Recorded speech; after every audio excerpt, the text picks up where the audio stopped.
Bueno, buenas noches con todos. Soy David Correa, soy físico de profesión, como lo he mencionado, soy nuestra presentadora.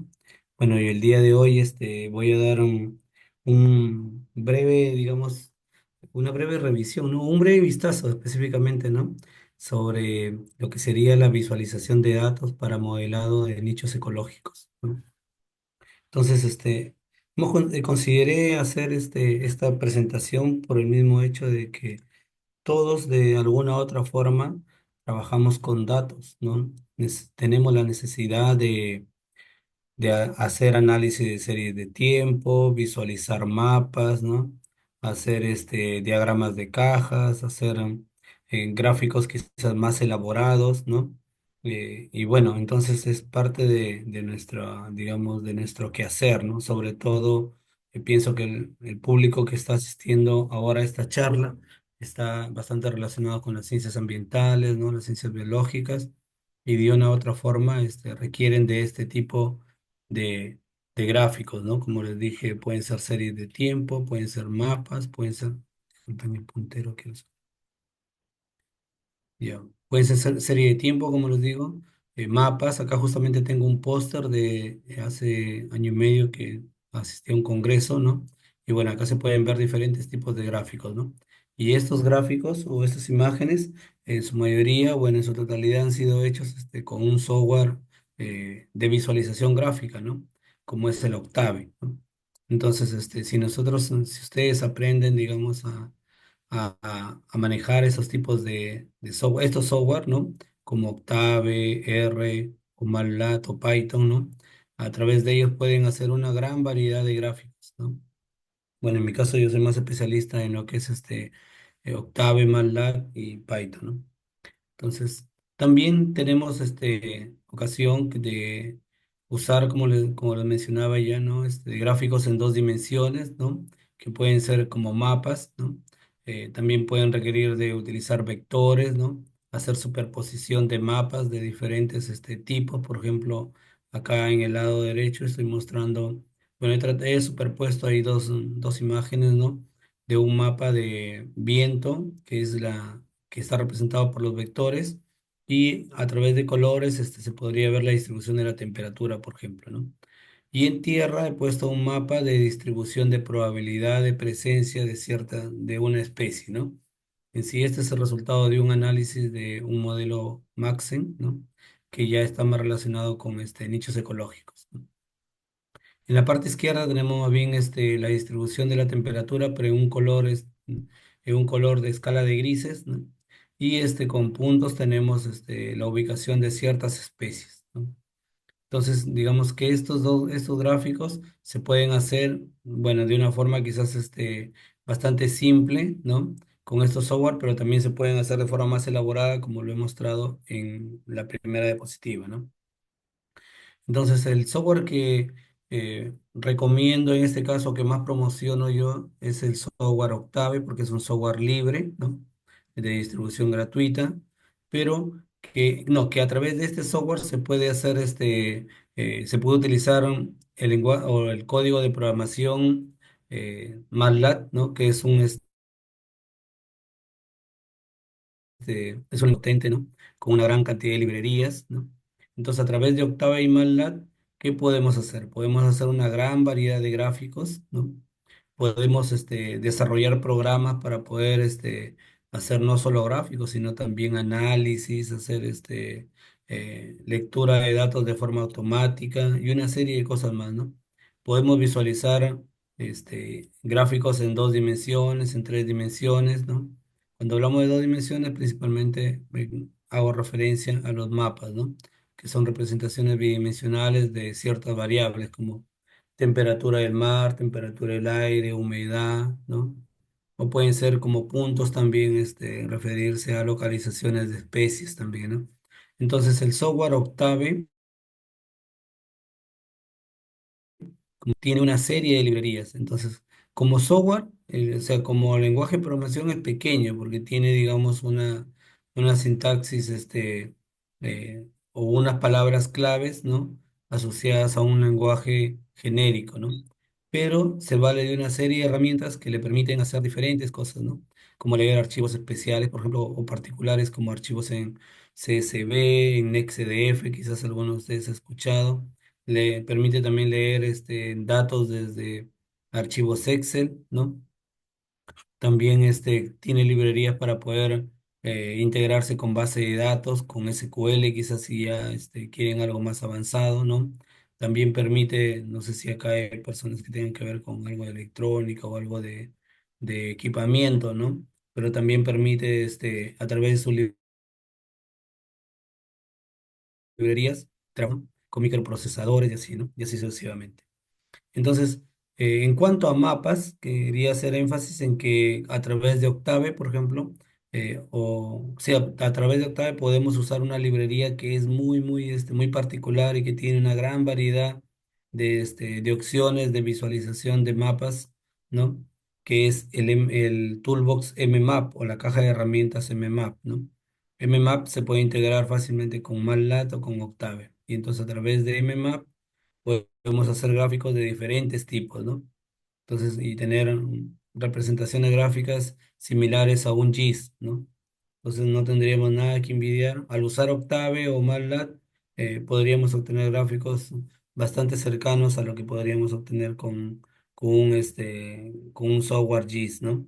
Y entonces sí ya no tendríamos la necesidad de cambiar, de aprender un software más, quizás más complicado, ¿no? Así. Bueno. Eso es en cuanto al software de visualización. Ahora entonces, ya tratando de ir al tema de los modelos de nicho ecológicos, entonces, eh, a nivel internacional y a nivel de Perú, ¿no? Existen diferentes bases de datos, ¿no? Acá en el Perú, por ejemplo, el Senami en meteorología y hidrología, por ejemplo, tiene una base de datos que las pone a disposición y que se encuentran a disposición de cualquier persona, ¿no? Puede entrar a su página web y descargarla, ¿no? A través de esas, o en esas bases de datos podemos encontrar la temperatura del aire, podemos encontrar la precipitación, ¿no? Y así. Pero también existen bases de datos internacionales, ¿no? Entonces, por ejemplo, acá estoy mostrando una base de datos bioclimática que tiene una base internacional, ¿no? Que tiene 19 variables. Con estas 19 variables, entonces, cualquiera de estas variables nosotros las podemos utilizar para relacionarlo con presencia o ausencia de ciertas especies, ¿no? Así como existen bases de datos en tierra, también existen bases de datos en mar, ¿no? También existen de tipo internacional y también existen nacionales, ¿no? En cuanto a las nacionales, están más relacionadas con el Instituto del Mar del Perú, ¿no?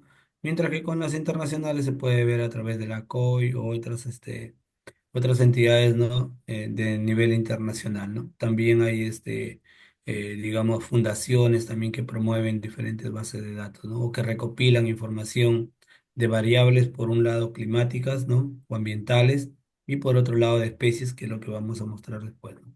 Entonces, por ejemplo, en esta base de datos bioclimática tenemos, por ejemplo, la temperatura media anual, digamos, como un valor medido a una resolución de 10 kilómetros para todo el mundo, ¿no?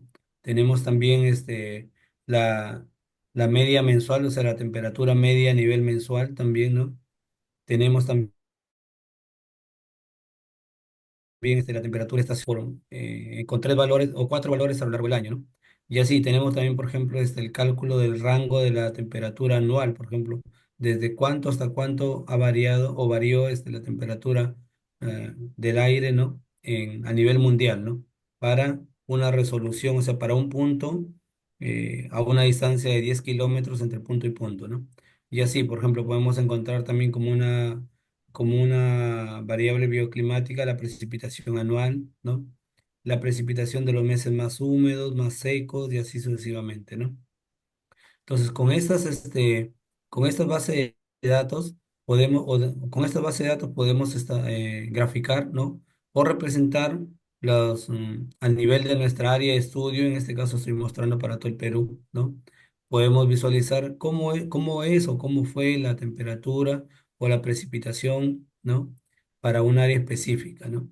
Acá tengo que también mencionar de que las variables bioclimáticas eh, se encuentran en diferentes tipos, ¿no? Hay algunas que solo muestran el estado actual, otras que muestran proyecciones también de escenarios de cambio climático, o sea, que muestran, por ejemplo, cómo sería la temperatura de acá a 50 años, a 100 años, ¿no? Son temas que los vamos a ir viendo quizás en mayor, lo vamos a ir viendo con mayor detalle ya cuando llevemos los talleres y esto, ¿no? Pero por ahora solo estoy mostrando de que existen bases de datos bioclimáticas, ¿no? De las cuales podemos obtener información para Perú, ¿no? Por ejemplo, acá se ve la precipitación anual, la temperatura promedio anual también, ¿no? Gráfico. Entonces ya, ahora entrando al tema ya de la base de datos, pero relacionado con la distribución de las especies, ¿no? Entonces, por un lado, tenemos bases de datos internacionales de variables ambientales, como la temperatura, la humedad, ¿no? La precipitación, ¿no? También tenemos en alguna radiación también, ¿no? O topografía, también existen bases de datos de altura topográfica, o sea, podemos saber cada 10 kilómetros cuál es la altura sobre el nivel del mar de un determinado, de una determinada posición, ¿no? Entonces, así como existen bases de datos internacionales de las variables ambientales, también existen bases de datos de presencia o ausencia de especies, ¿no? Viendo del Disculpen, hay un micrófono abierto. del trabajo. Ya. Les decía que existen también bases de datos de distribución de presencia, ausencia de especies. Por ejemplo, acá estoy mostrando la distribución de especies de la especie del conejo tropical, ¿no? Y se puede ver que según la consulta que se hace en Dice iNaturalist, la ¿no? Se puede ver que esta distribución o que este tipo de conejo, ¿no? Esta variedad de conejo está distribuida principalmente en las zonas cálidas, ¿no? Gran parte de Brasil, ¿no? La selva de Perú, ¿no? Ecuador, Colombia también se puede ver, ¿no? Entonces, desde esta base internacional, de esta base de datos internacional, podemos descargar las coordenadas donde han sido reportada la presencia de esta especie, ¿no? Entonces, después nosotros podemos hacer un cruce ya de la información de la presencia de cierta especie, ¿no? Versus las condiciones ambientales, ¿no? Por otro lado, existen información bibliográfica por determinadas especies que nos dicen, por ejemplo, en el caso del cóndor andino.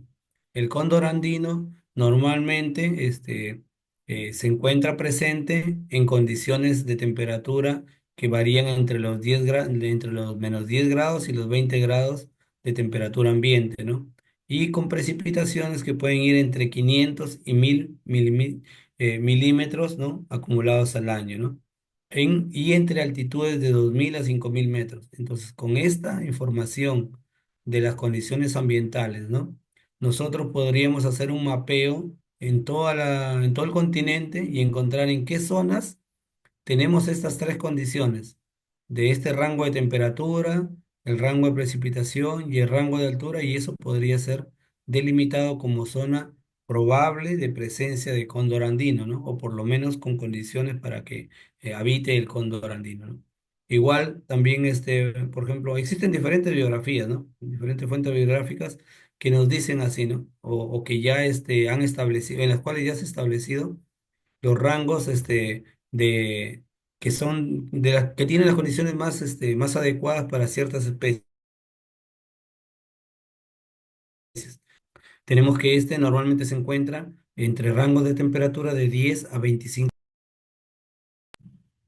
con precipitaciones también que va de 50 a 1000 milímetros, ¿no? Por año, ¿no? Y humedades relativas que van entre 50 y 70% de humedad, ¿no?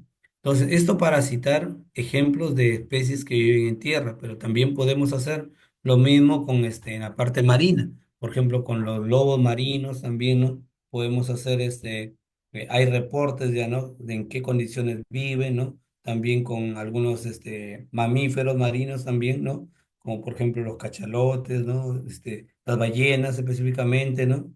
Eh, y, ¿no? Y así, tortugas también. Entonces, como les digo, hay bases de datos para las variables ambientales por un lado y para la presencia de ciertas especies, ¿no? Entonces, cuando ya tengamos la información de las especies, de las variables ambientales y de las especies, ¿no? De la especie que queremos estudiar, entonces lo que hacemos, podemos utilizar un modelo de nicho ecológico basado principalmente en el análisis de componentes principales, ¿no? Entonces, a través de este análisis de componentes principales, se puede encontrar una distribución espacial de dónde, por ejemplo, sería más probable la presencia de cierta especie, ¿no? Y podemos obtener mapas como estos, por ejemplo, que están en la derecha, donde se ve que para esta especie, por ejemplo, la zona con mayor probabilidad de hábitat está representada por el color verde, ¿no? Mientras que el color marrón, por ejemplo, tiene menos probabilidad de presencia de condiciones adecuadas a este animalito, ¿no? A esta especie, ¿no? Entonces, esa es una forma de cómo podríamos ubicar, por ejemplo, las condiciones adecuadas para para una cierta especie, ¿no? Y entonces, pero también podemos hacer no solo análisis simples por especie, sino también podemos cruzar, por ejemplo, podemos hacer un análisis cruzado entre variables ambientales, algunas determinadas aves y presencia de algunas ciertas especies de árboles. Porque, por ejemplo, a veces se dan los casos en que ciertas aves habitan en ciertos tipos de árboles también, ¿no? Entonces podemos cruzar la presencia de árboles con la presencia de condiciones ambientales, ¿no? Y poder llegar a determinar cuáles son las probables zonas de hábitat de esas especies, ¿no? Así. Y bueno, lo mismo también se puede hacer en el mar, ¿no? Entonces, ya, modelamientos de Maxent, ¿no? ¿Qué podemos obtener? Por ejemplo, si estamos analizando una especie a lo largo de todo el Perú, podemos determinar las zonas de mayor probabilidad de presencia de cierta especie o de lo que estemos analizando, ¿no? Pueden ser, como les digo, también árboles, pueden ser aves, ¿no? Pueden ser mamíferos, roedores, ¿no? Así. Entonces podemos obtener en diferentes condiciones, en condiciones actuales, condiciones de escenarios climáticos de proyecciones futuras, ¿no? Y así sucesivamente. Entonces, digamos, hay mucho que aprender en este tipo de talleres, ¿no? De que relacionan la visualización de datos y el modelamiento de nichos ecológicos, ¿no? Entonces, en este caso, de desarrollar este taller, o los que puedan asistir a este taller, van a tener la oportunidad, ¿no? De ver en un primer momento la visualización de datos de diferentes tipos, como serie de tiempo, mapas, ¿no? Y hacer análisis, los principales sobre todo, representar algunos mapas de tipo bidimensional, ¿no? Hacer uso de la librería de Toolbox MMAP, ¿no? Usar algunas bases de datos internacionales, ¿no? Igualmente también tener acceso a bases de datos internacionales para consultar presencia, ausencia de ciertas especies, ¿no? Principalmente en tierra, pero si quieren marinas también haremos algún ejercicio y hacer los cálculos ya basados en la metodología Maxent, ¿no? Que nos lleva a obtener la probabilidad de presencia de estas especies, ¿no? Eso es entonces en grandes rasgos lo que nosotros veríamos en un taller de visualización de datos para modelados de nichos ecológicos, ¿no? Si tuvieran preguntas, entonces entiendo que la vamos a ver más adelante, después de las profesoras que van a dictar, que van a hacer su charla, entonces, o al final de la charla, ¿no? Entonces yo quedo atento a cualquier consulta. Muchas gracias.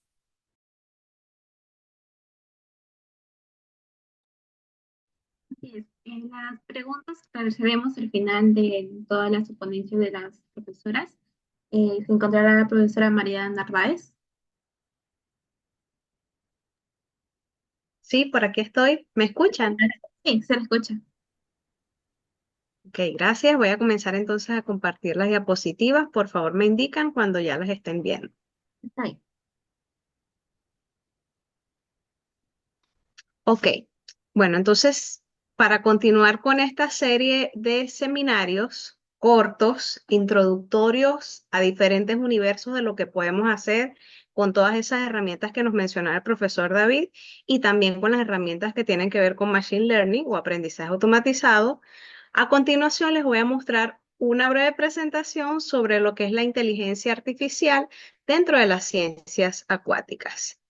Primero un poquito de motivación, porque es cierto que todas estas herramientas, cuando nosotros vemos lo mucho que podemos hacer con ellas, nos emocionamos y tal, pero al momento de comenzar a aprenderlas, no es tan fácil, No es tan sencillo porque nos toma tiempo aprender a manejarlas y aplicarlas para nuestras líneas de investigación en específico. Entonces, la motivación para que cuando eso pase no se rindan es la siguiente.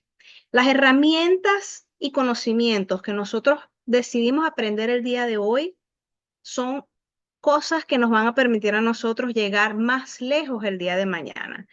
Todo ese tiempo que ustedes invierten, esa energía que van a gastar en aprender este tipo de cosas, los van a ayudar a llegar más lejos, les van a abrir puertas y les van a permitir hacer aportes cada vez más valiosos dentro de sus líneas de investigación.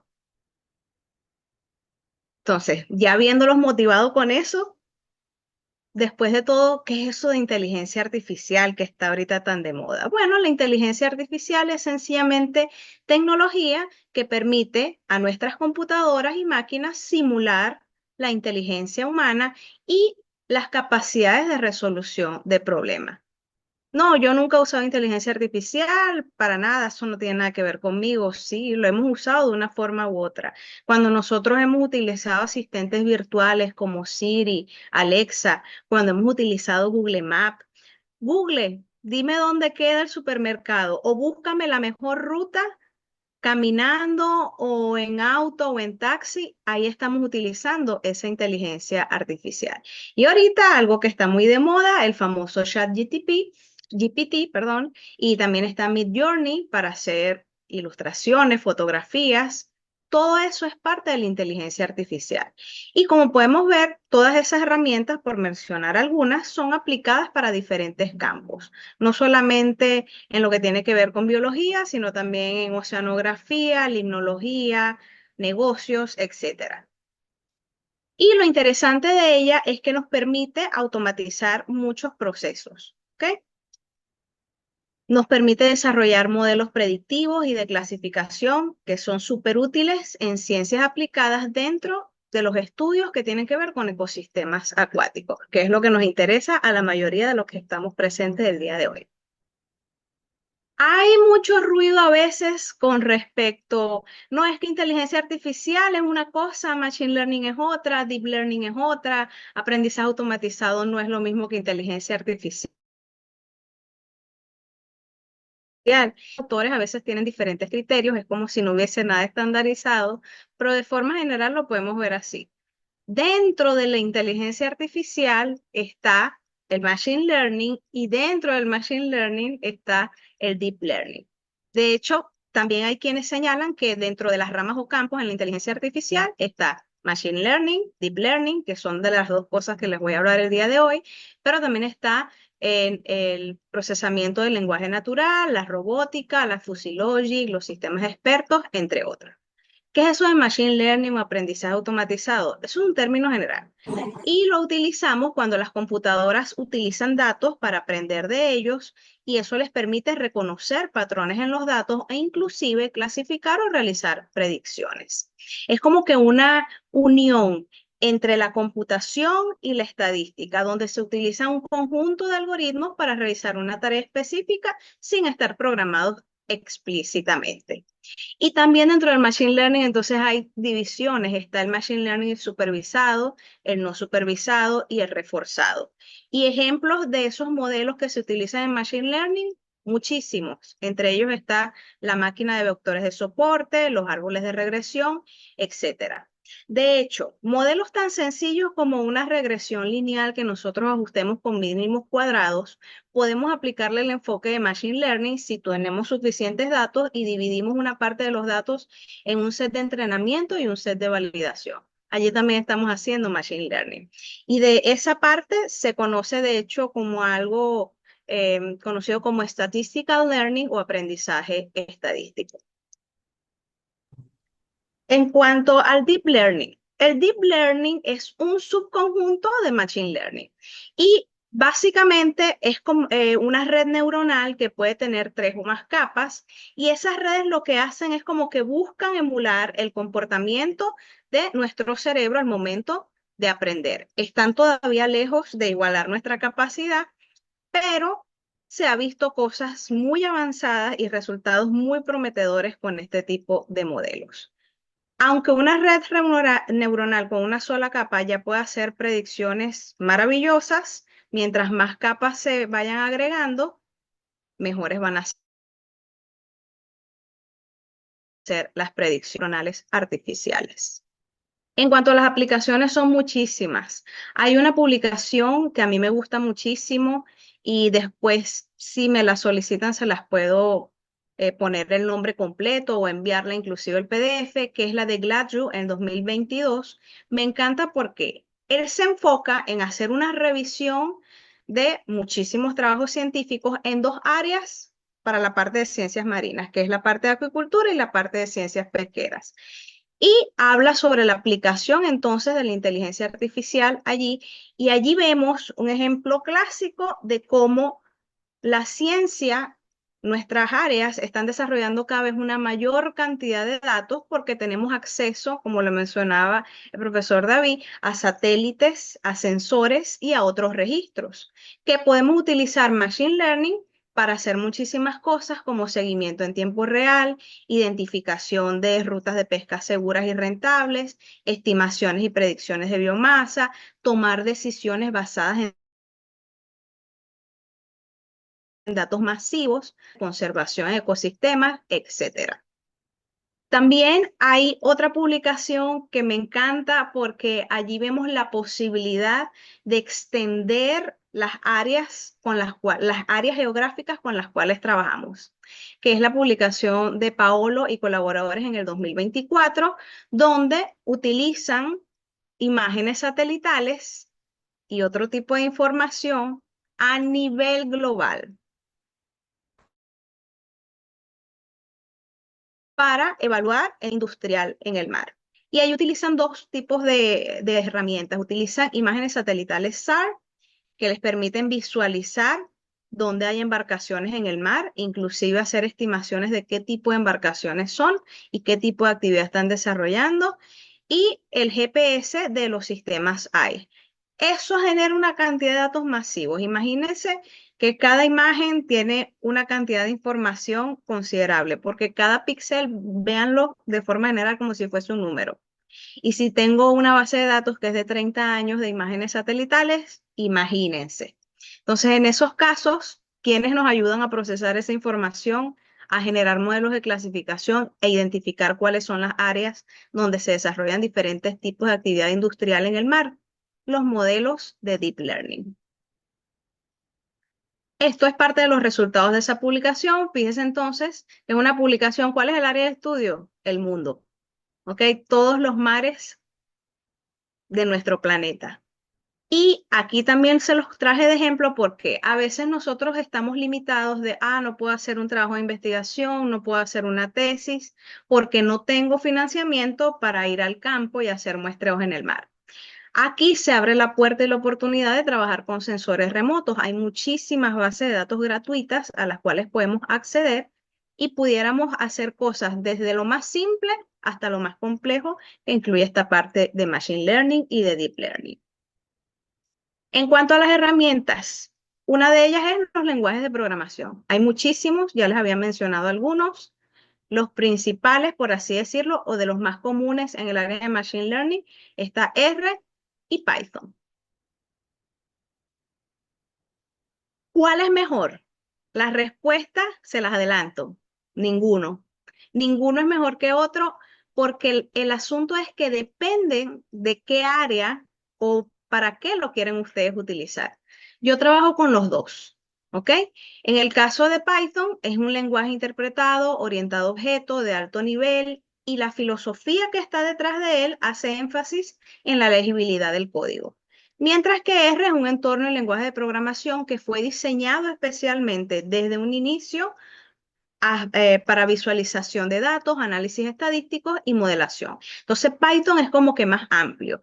Y aquí comienzo a asomar cuál es el correcto para mí, Python o R. ¿Cuál aprendo primero?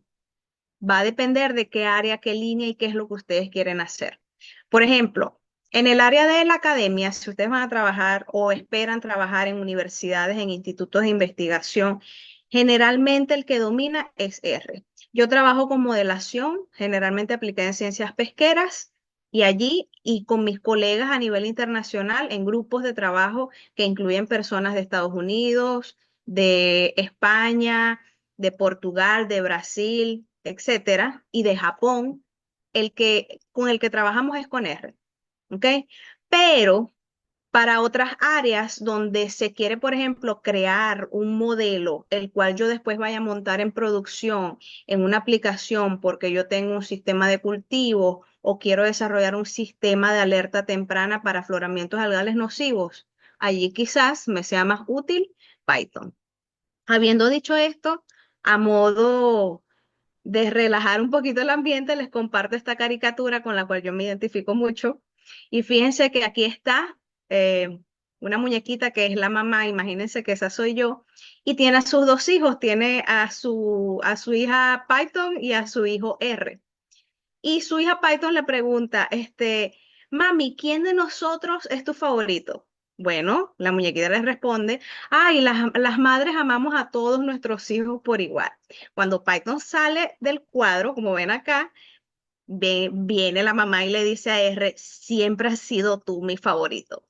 En mi caso, eso se aplica, pero es porque si bien conozco Python y trabajo con Python, predominantemente utilizo R, pero es porque yo me muevo en el mundo académico, en el mundo de modelación del área de pesquería, ¿ok? Y también en la parte estadística. Y un poquito con lo de sistemas de información geográfica, para lo cual R es maravilloso.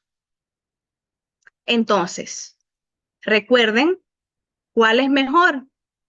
Depende, ¿ok? Depende de qué es lo que ustedes quieran hacer. Cada situación es particular. Otras herramientas que vamos a necesitar, un buen ordenador o computadora, y aquí, dependiendo de la cantidad de datos o del modelo que nosotros queramos realizar, podemos necesitar cierto nivel de CPU, de GPU y de RAM. Ah, no tengo una buena computadora, tiene 4 gigas de RAM, no voy a poder aprender nada de esto. Sí puedes. Hay cosas, si no tienes muchos datos, puedes hacerlo. E inclusive está la opción de hoy en día trabajar como, vamos a decirle así, unas computadoras virtuales, ¿ok? Que son gratuitas, que es el Google Colab, ¿ok? Que les permite a ustedes trabajar tanto con Python como con R y desarrollar sus modelos de Machine Learning. Creo que tiene disponible de forma gratuita, no me acuerdo si son 14 o 16 gigas de RAM, que es algo bastante decente para trabajar con eso. Y cuando ya ustedes crean un modelo predictivo o es un modelo con Big Data y quieren colocarlo en producción, una de las cosas que se recomienda es trabajar con computación en la nube, servicios como Amazon Web Service, Microsoft Azure, Google Cloud. Hay muchísimos libros sobre este tema. Entre los mejores libros, yo por lo menos, bueno, sí lo voy a admitir, los mejores libros para mí, desde mi punto de vista, están todos en inglés, así que requiere también tener esa herramienta bajo la manga o saber utilizar aunque sea el Google Translator. Aquí tienen algunos de ellos. Pero yo diría que lo más importante o la herramienta fundamental es estar dispuesto a aprender de forma continua, tener paciencia y ser perseverantes. Ok, de esta forma cierro con una frase que les quiero compartir, que sería la siguiente. Aprendamos a utilizar la marea del cambio a nuestro favor, porque en las profundidades de la inteligencia artificial se encuentra la clave para descubrir muchos misterios. No tengamos miedo a esas corrientes desconocidas, porque es la curiosidad bien empleada la que nos permitirá navegar hacia un futuro sostenible. Con eso finalizo. Los dejaría entonces ahora con mi colega, la profesora Ana Teresa, que les va a continuar hablando un poquito más de Machine Learning. Ah, y las preguntas quedan al final de las presentaciones.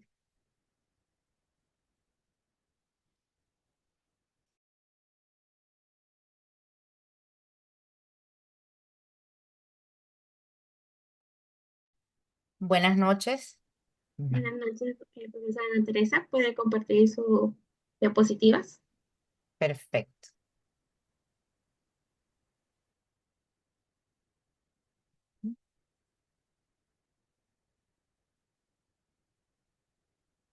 Buenas noches, muchísimas gracias a el equipo de Fitoland que nos ha invitado a compartir esta sesión.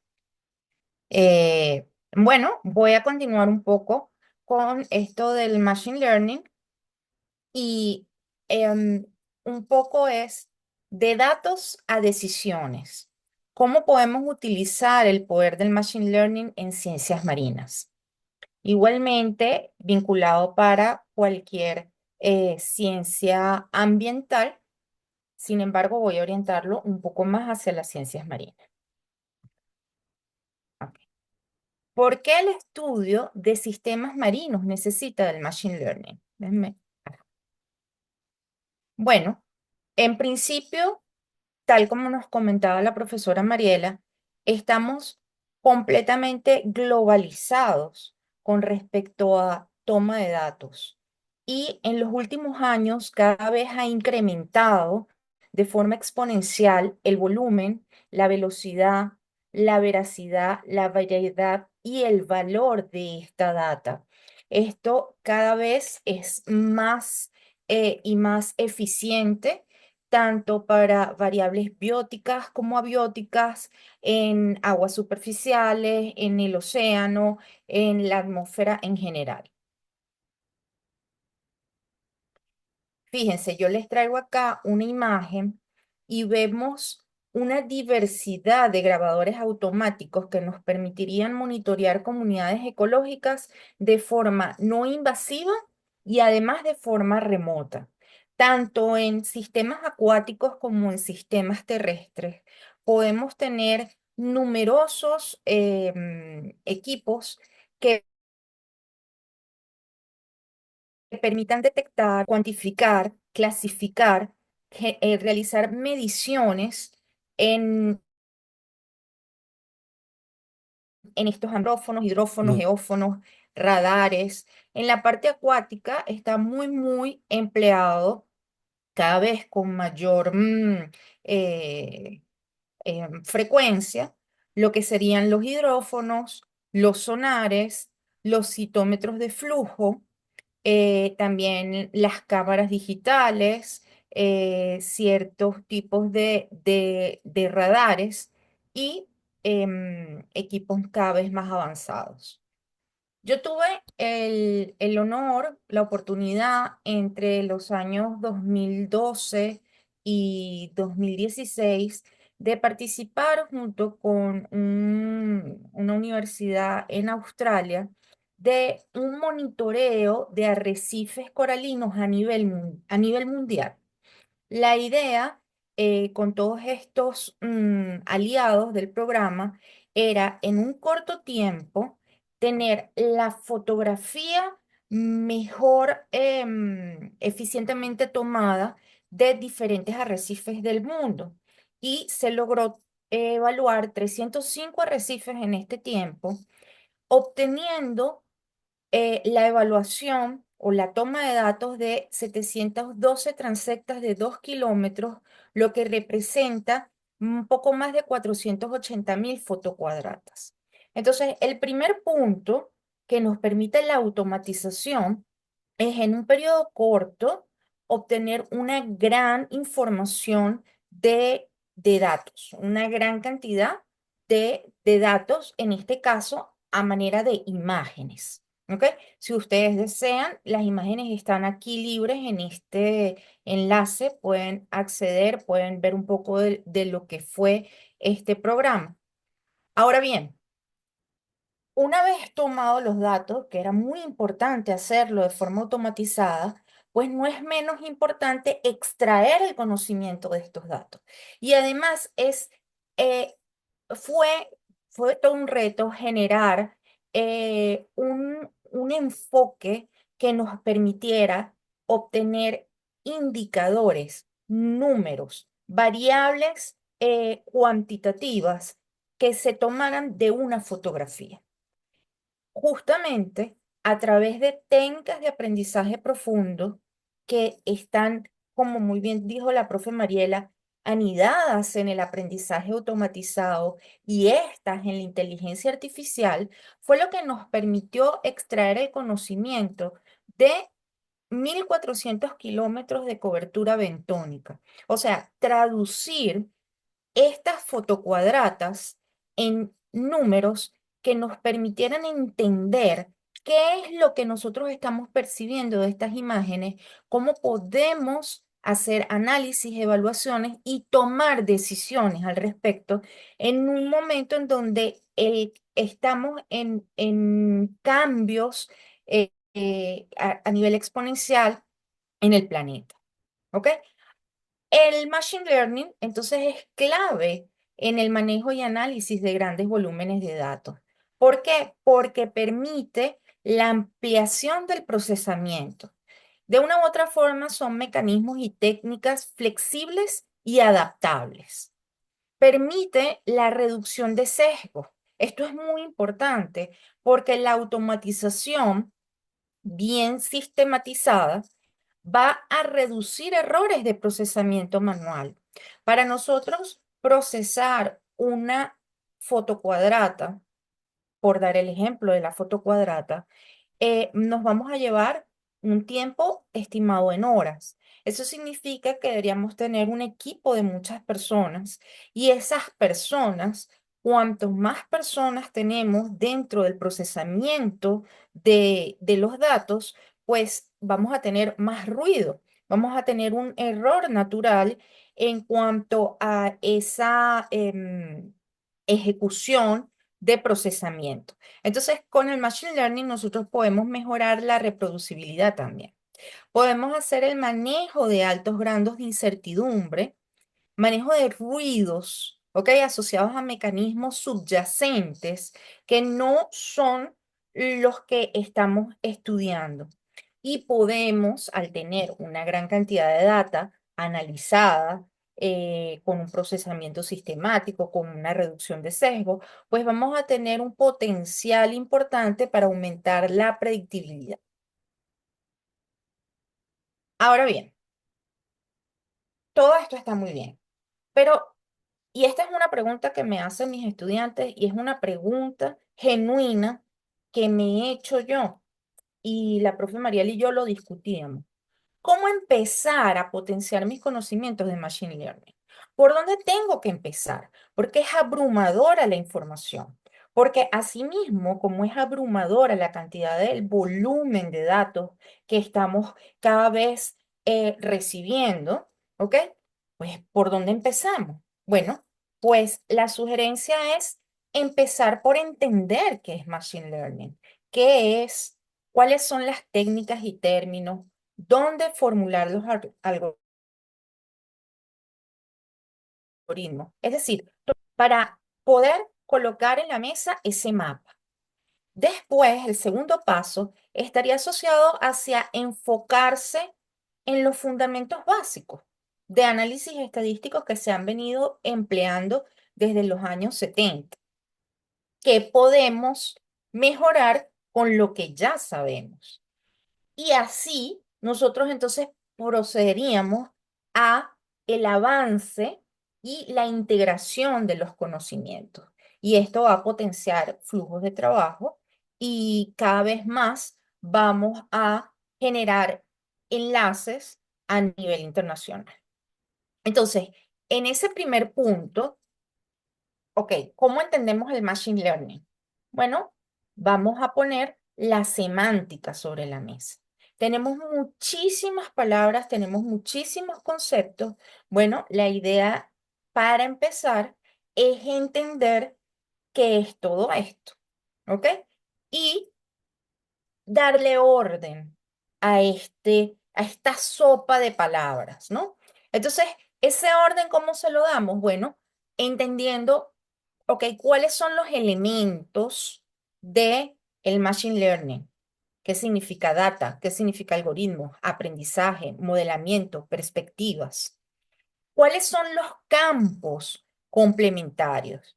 Estadística, que es inteligencia computacional, inteligencia artificial, minería de datos, ¿ok? También muy sonado, ciencia de datos, ¿ok? ¿Cuáles son los campos de aprendizaje? ¿Cuál va a ser el útil para mí? Bueno, Tenemos supervisados, no supervisados, de reforzamiento, el deep learning. ¿Cuáles son las herramientas, la tecnología, el marco de referencia que me va a ayudar a mí a avanzar en esto? Bueno, tenemos diferentes entornos de programación, ambientes de programación, Julia, Spark, R, Maud, Python. ¿Qué problemas es el que yo quiero solucionar? ¿Qué me va a ayudar más? Un problema que está asociado a la clasificación, a la agrupación, a la optimización, a la regresión.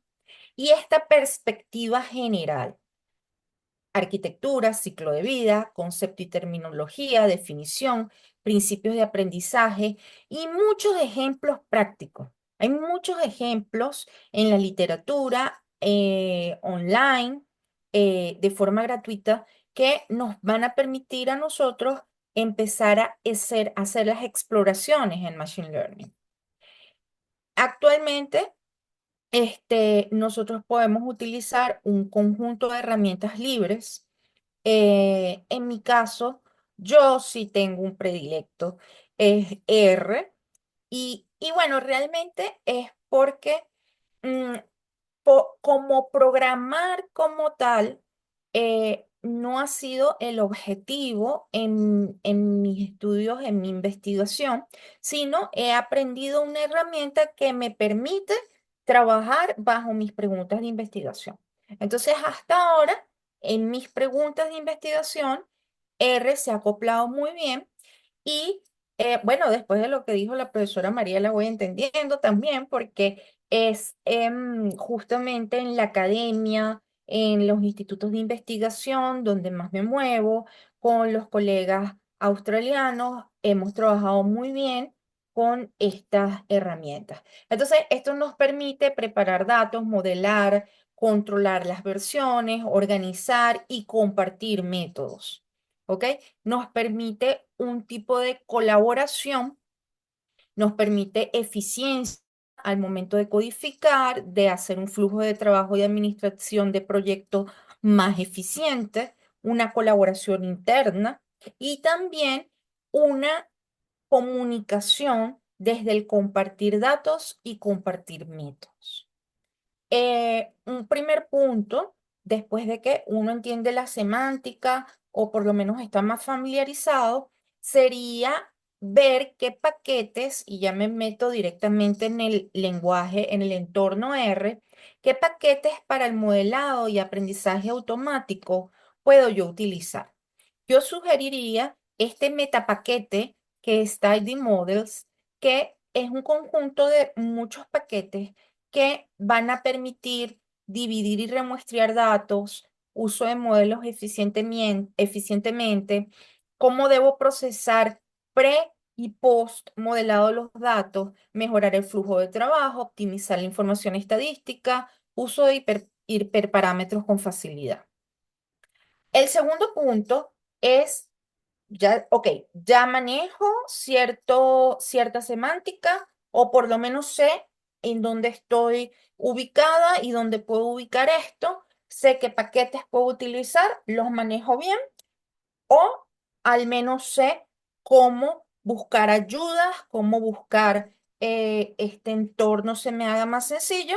Entonces, una vez que nosotros manejamos eso, nos vamos al segundo paso. Vamos a enfocarnos en los principios básicos. Nosotros en nuestras estadísticas siempre hemos buscado estimar, clasificar, agrupar, predecir. Entonces, ¿cómo vamos a mejorar ahora con unas técnicas mucho más eficientes? ¿Cómo vamos a potenciar esto, pero desde nuestro conocimiento actual? Bueno, justamente vamos a pasear un poco por los tres tipos de aprendizaje más utilizados, que son los no supervisados, que permiten encontrar patrones en datos no etiquetados. Esto se ha hecho en técnicas de agrupamiento y reducción de la dimensionalidad. También pasearemos por técnicas supervisadas, que lo que nos permite, o el objetivo de estas, es encontrar la correspondencia entre la entrada y una salida etiquetada. Y muchas más avanzadas, que es el de reforzamiento, que va a permitir aprender una estrategia a través de interacciones y además a través de un sistema de recompensas y penalizaciones. Las técnicas más utilizadas en ecología marina dentro de estos tres tipos de aprendizaje están clúster con el tipo de K-medias, análisis discriminantes y redes neuronales artificiales. Esto digamos que fue, fíjense, esto es cómo es la proporción del uso de estas técnicas desde los años 70. Me pueden decir, pero es ahora cuando está en boca de todos nosotros el uso de la inteligencia artificial y del machine learning. Sí, es que ahora todos tenemos acceso a una computadora, todos tenemos acceso a herramientas cada vez más potentes y además esto es un crecimiento exponencial, ¿no? Entonces, en los últimos años en ecología marina o en sistemas, ecosistemas marinos, los más utilizados son, fíjense, redes neuronales artificiales, redes neuronales convolucionales, también árboles de aleatorios, bosques aleatorios, esto entra entre clasificación, y máquina de support vector machine, ¿ok? Entonces es bastante variado lo que hay. Una vez que conozcamos esto, una vez que entendamos esto, es que podremos avanzar en integrar información, ¿no? Esto nos va a permitir mejorar la comprensión de los ecosistemas, que es a la hora del té lo que estamos buscando, ¿ok? Esto, fíjense, este esquema que en un principio parece así como un rompecabezas y una locura, realmente no es tan complicado, ¿no? Y los invito, como dijo la profe Mariela, a tener paciencia de digerir esto, ¿no? Es cómo recopilar data, cómo hacer un etiquetado de data correctamente, dividir la data para poder tener un set de entrenamiento, un set de validación, un set de pruebas, poder resumir características para que esa multidimensionalidad pueda ser llevada a algo que yo pueda entender, entrenar un modelo, validar el modelo, evaluar el desempeño del modelo, ver si tengo que regresar, puedo continuar, comparar con información externa e implementar un modelo. Entonces, parece un rompecabezas de 1000 piezas, pero yo les prometo que es paso a paso y con mucha perseverancia que al menos podemos ir entendiendo cuando leamos una publicación, cuando me hablen de dividir data, cuando me hablen de validar el modelo, qué es lo que debo hacer, qué es lo que debería estar pendiente, va a permitir llevar de esto a esto que está en estas tres esquinas. Por ejemplo, nosotros podemos llevar de técnicas de pronóstico de mapas autoorganizados, una cosa que pudiera parecer un trabalengua, enfocarlo al estudio de corrientes superficiales. Nosotros podemos utilizar las potencias de las redes neuronales para predecir estructuras de redes tróficas y además para ver cómo es la variación espaciotemporal de estas estructuras de redes tróficas. ¿Cómo está esto conectado y cómo esto varía en tiempo y espacio? Además, todo esto yo lo pudiera traducir a indicadores que yo entienda, indicadores que sean de fácil comunicación, de fácil medición de cambios funcionales de los ecosistemas. ¿Qué cosa es lo que yo tengo que medir para yo saber si hay un cambio significativo en la función de un sistema recifal, de un sistema lagunar? Y algo maravilloso, una de las cosas que estamos trabajando en nuestro laboratorio, es ver cómo estas técnicas de clasificación nos permiten estudiar puntos hotspots de especies invasoras marinas. Uno de los problemas más importantes que estamos atravesando con la globalización, con la biodiversidad. Entonces, el Machine Learning nos permite optimizar nuestro recurso más preciado. Y nuestro recurso más preciado es el tiempo, no es otro, es el tiempo. Utilicemos las potencialidades de las técnicas del Machine Learning como aliado en los retos ambientales actuales que no nos están dando tiempo para pensar. Este, yo los invito a que me sigan en las redes. Este es mi correo, quien quiera escribir, comunicarse obviamente con el equipo de Fitonland, y en las redes donde siempre vamos colocando cositas, @vivemos el mar. Bueno, muchísimas gracias y quedo atenta a preguntas. Muchas gracias, profesora Ana Teresa. Vamos a empezar con la ronda de preguntas. Si tienen alguna duda, una pregunta, por el chat podrían escribir.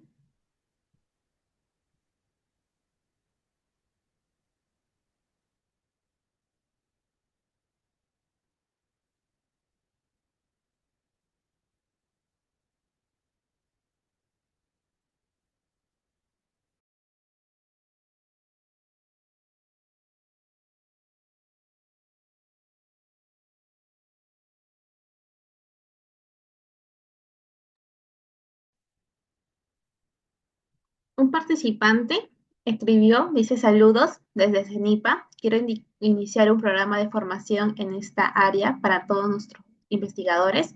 ¿Cuáles son los pasos para que avancemos en esto?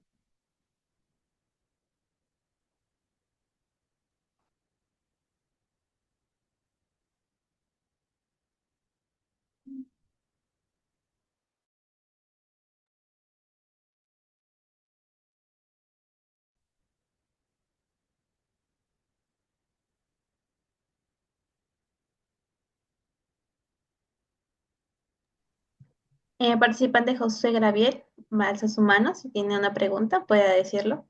Sí, yo tengo una pregunta. Sí, se me escucha bien, ¿verdad? Sí, Sí, se le escucha.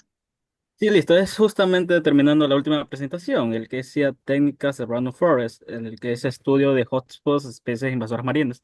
O sea, a mí me interesó mucho ese tema porque me gustaría aplicar el Machine Learning a justamente especies invasoras, pero no marinas, sino terrestres. Pero ujú. básicamente la metodología supongo que me podría ayudar bastante con ello. Entonces, no sé si podría explicar un poco más sobre ese estudio que trató, cosas así. Me interesó bastante. Sí, claro.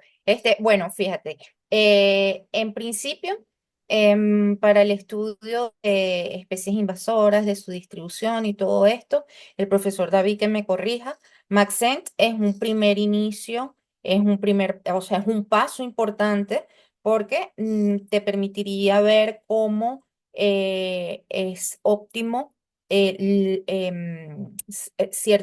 ciertos ambientes para ciertas especies, ¿no?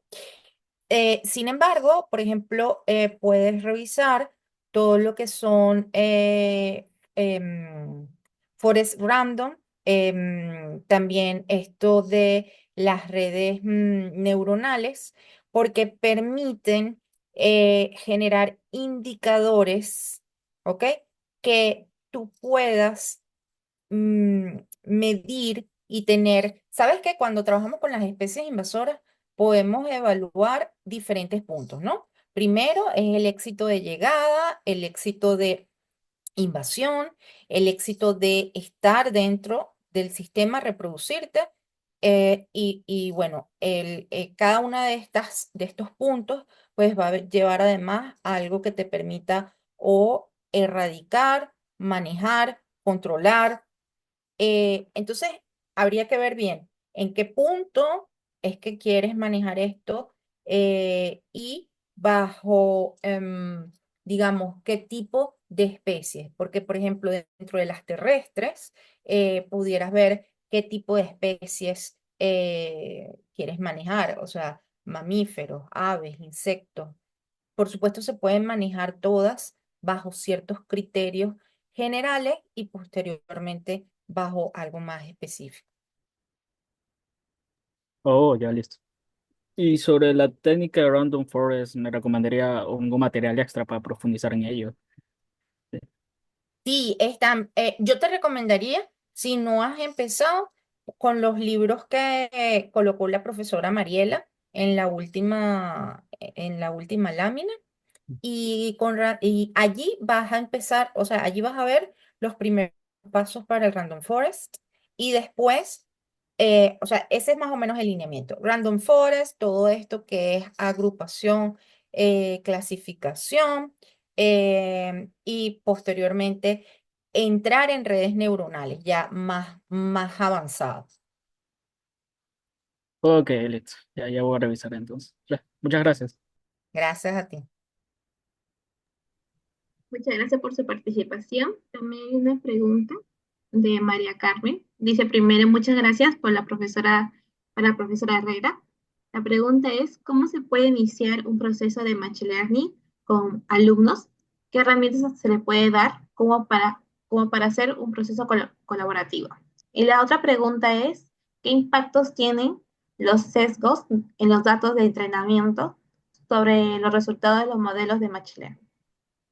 Ok, en la primera pregunta, como lo comenté en la exposición, o sea, primero es entender la semántica, entender cuáles son, qué significa que quieres agrupar, quieres clasificar, quieres estimar, quieres predecir, ¿no? Y cada grupo o cada objetivo tiene un grupo de técnicas, ¿no? Empezarías a agrupar seguidamente, clasificar y de último predecir, ¿no? Esas son las herramientas o más o menos ese es el orden. Igualmente está esa literatura que la profesora Mariela mostró al final. Con respecto al sesgo en los datos de entrenamiento, bueno, es que justamente va a depender de,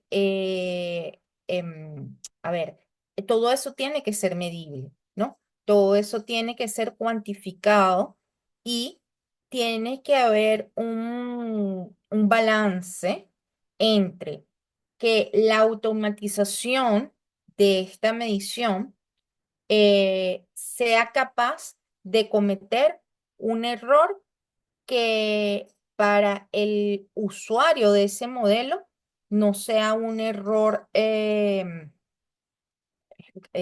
garrafal, o sea, un error que te permita, que te vaya a hacer tomar decisiones que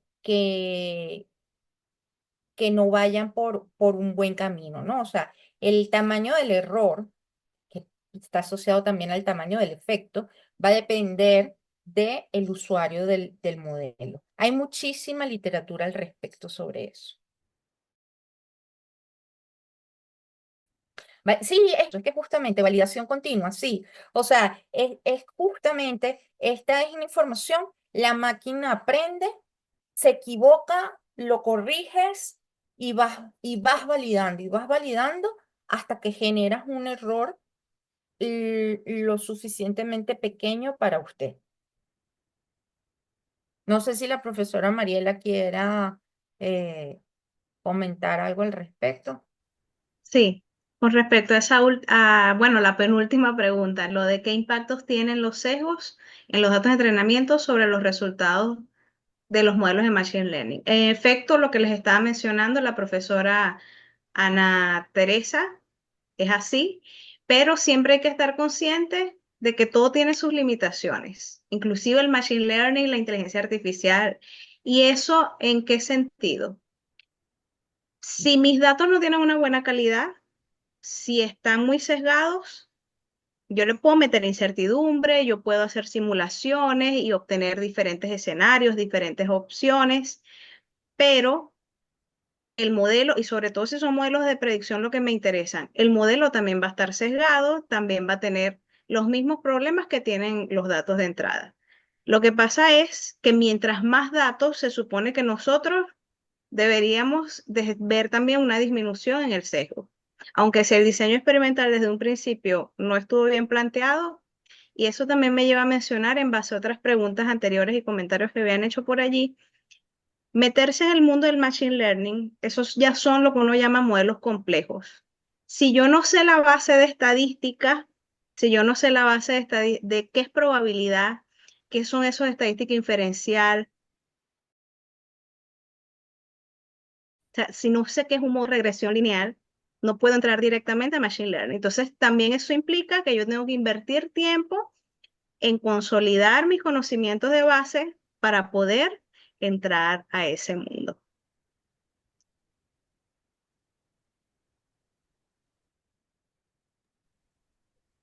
Y también le comenta, dice María Carmen, muy interesante lo que menciona la profesora Mariela, porque, porque a veces pensamos que no hay límites, pero lo básico sigue siendo buenos datos para hacer más robusta mi predicción. La estadística para los alumnos es esencial. Muchas gracias por su comentario. Sí. Mm. ¿Algún participante Quería, que desea participar más? ¿Una pregunta? sí, yo quería aprovechar de Sí. todos aquellos que han escrito de cómo iniciar un programa de formación, que están interesados, pues yo creo que lo mejor justamente tienen el enlace directo con el equipo de Fitoland. Ellos tienen excelentes opciones que pueden además cuadrar para las necesidades de las instituciones o personales de investigación. Hemos trabajado muy bien en alianza con el equipo de Fitoland. Hay algunos talleres que nosotros estamos coordinando para dar junto con ellos a nivel general, pero por supuesto que siempre estamos abiertos a si desean algo más personalizado.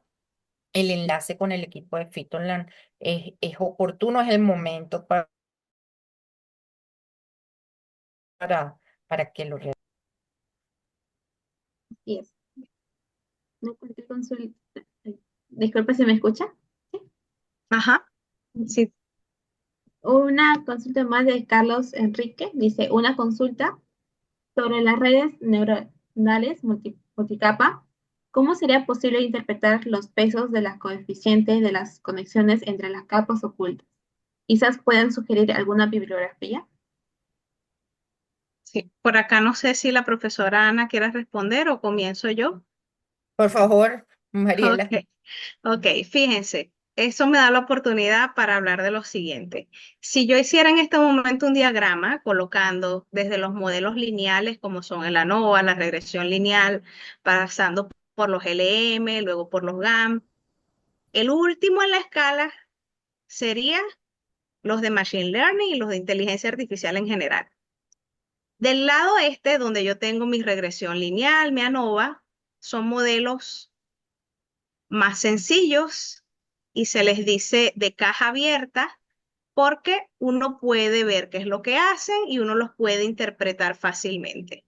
A medida que yo me voy desplazando en ese diagrama hacia el lado de Machine Learning, la interpretabilidad y el proceso interno, comprenderlo, se va dificultando cada vez más hasta llegar a Machine Learning. De hecho, Machine Learning se considera black box, caja negra, son modelos de cajas negras. Esa interpretación particular de los coeficientes de las conexiones en las capas ocultas, eso no tiene, bueno, por lo menos yo hasta los momentos no le conozco una interpretación fácil, directa, desde el punto de vista biológico o del grupo eh, del ecosistema con el cual esté trabajando. Entonces, son muy buenos para hacer predicciones, son muy buenos para hacer clasificaciones, pero en términos de interpretabilidad, en términos de ver esa parte interna, no, por lo menos yo no conozco bibliografía al respecto. Puede ser que exista, pero mi experiencia con ellos, mi interés no es interpretar la parte intermedia, sino los resultados finales del modelo. No sé qué, en base a la experiencia de la profesora Ana. Sí, sí, no, completamente de acuerdo con Mariela. Por supuesto, habría que ver además cuando hablas de multicapas, ¿no? ¿Cuántas capas? Y cuántos nodos tiene cada capa. No es tan, es un sistema, vamos a decir, un sistema complejo y muchas veces no son lineales. O sea, no significa que lo que pase aquí y acá el resultado es una sumatoria o es una resta, no. Eso, justamente esos pesos de esos coeficientes, eh, a menos que tú te estés refiriendo un inicio, un conocimiento inicial y tú atribuyas pesos, no debe ser por ahí la pregunta, ¿no? Pero no, estoy de acuerdo con Mariela de que no es el intermedio el punto de interés, ¿no?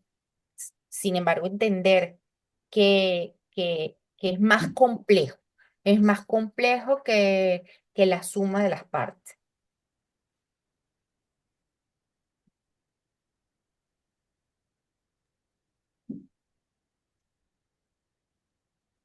Bien. Mm, ¿Algún participante más que desea hacer una pregunta?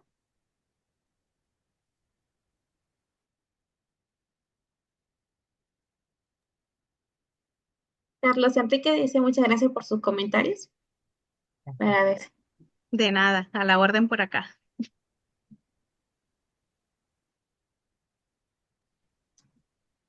Bueno, si no hay más comentarios, antes de terminar el webinar, pasaré a dar unos anuncios. Al igual que Mari Carmen también dice muchas gracias, muy buen nivel. Bueno,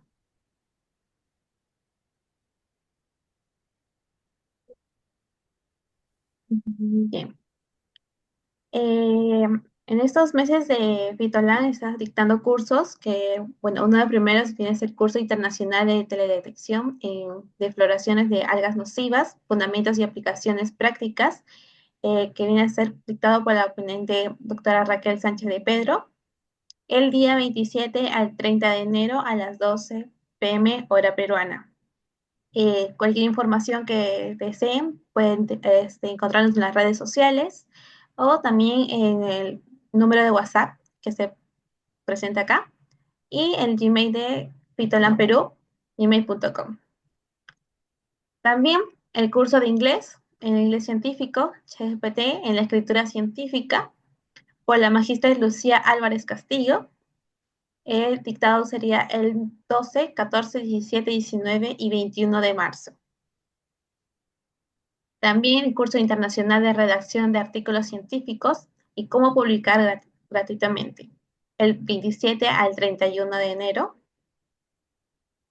También tenemos un webinar gratuito de ultrasonido en acción, innovación para el control sostenible de algas, el día de mañana, 25 de enero, a las 11 de la mañana, hora peruana, por la doctora Viviana Almazán. También el curso internacional de formulación de hipótesis en estudios fisiológicos por la doctora Yuriko y el doctor David, el de 20 y 21 de febrero. También tenemos el curso de taller Biología de tiburones, anatomía y sentidos. De oponente tenemos al doctor Mario Jaime Rivera. Este se dictará el 22 de febrero. También tenemos el curso internacional y exploración y visualizaciones de datos ambientales para nicho ecológico por el doctor David Correa, el día 26, 27 y 28 de febrero. Como también el curso internacional de taxonomía de poliquetos, Anélida y Policheta, el 1, 8, 15, 22 y 29 de marzo, por Diego Cepeda Gómez. También tenemos el curso módulo 2 de modelos adictivos y generalizados, GAM, con R para ambientes acuáticos. Ese estado editando el 20 y 21 y también tenemos el 27 y 28 de enero por la profesora Mariela Narváez. También el curso taller de Introducción a la Ecología Molecular, el 22 de febrero, por la doctora Irán Guzmán. Bueno, eso sería todo por los anuncios que se están dictando los cursos en Fitolam. Antes también de terminar el webinar, disculpe, me gustaría si podían prender su camarita para tomar una foto final.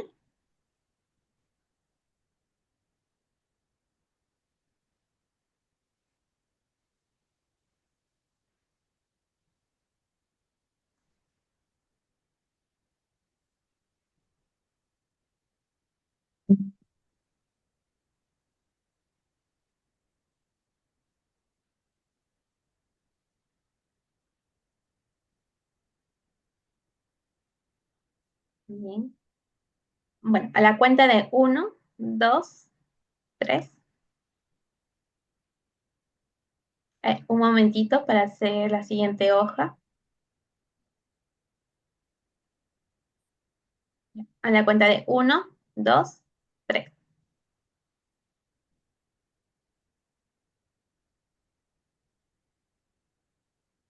Un momentito. Listo.